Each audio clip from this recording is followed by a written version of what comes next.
everybody, thanks for joining me. It is June 7, 2024, already almost halfway through this year, moving by really fast, but I think I say that every week. So this week was a big week. It was jobs week, but we're going to start with mortgage applications, which I usually do, starting with purchases being down 4% in terms of activity and refinances being down 7%. You know, not really surprising. Interest rates continue to hang tight at that 7% mark. And with home prices being what they are, I can appreciate people not wanting to make those mortgage payments. They are pretty steep. So totally understandable until we see some relief in interest rates, which probably isn't going to happen until later this year. Jobless claims, those filing for unemployment for the first time, up 8,000 and continuing up 2,000. So it's trending up a little bit there week over week for those filing for unemployment.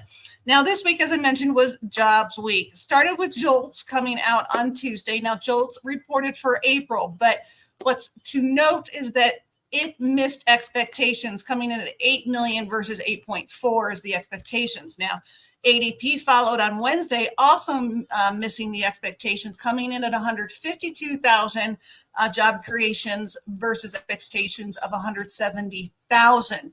Now, today's the big day where we got the BLS report, and BLS showed it blew away expectations by quite a bit. So a large discrepancy really between what the JOLTS and the ADP reported versus BLS. And now, remember, that's the headline number with BLS showing that it beat expectations. But if you look at the household survey, which is within the BLS report, that showed job losses of 408,000. So again, just a really big discrepancy between all these reports. And if this week also came out, what came out was the QCEW report, and that is the quarterly census and employment and wages report.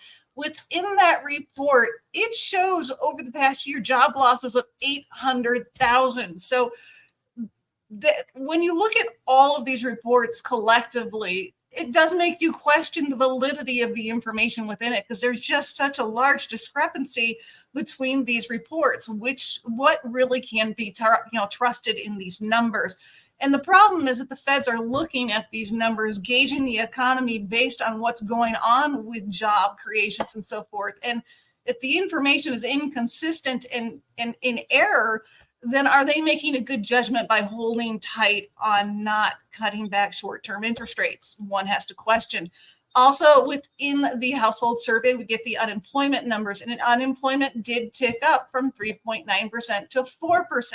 So hopefully the feds are looking at these numbers and paying attention to the fact that there are large discrepancies within these reports, and maybe do a little bit deeper dive into those numbers and see that unemployment is up. And also, if you look within that BLS report, when it reports on those with full-time employment versus those in part-time employment, full-time employment was down. Those numbers were losses, but it's the part-time employment that's up. So if all these job creations is really part-time work, people seeking second and maybe even third jobs to make ends meet, that speaks volumes as to what is going on with the economy right now, and the feds aren't really paying much attention to that.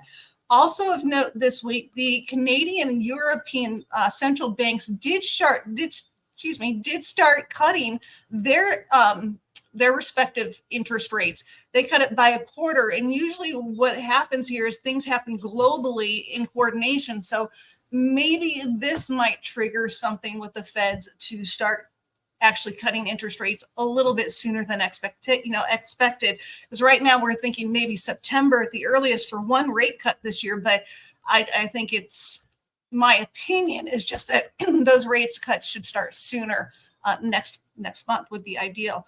Feds do meet next week, and we'll get Fed minutes, and that should have an impact on the market as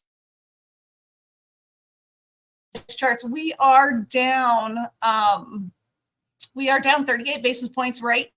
See the big red mark there. We were making some really good progress this week, but that BLS report really put a dent in those numbers, because people looking at those headline numbers are not really paying much attention to all the data as a whole. But that does impact us for today, and hopefully as more the information is digested a little more, maybe researched a little more thoroughly, maybe we'll see a turnaround in that market, hopefully.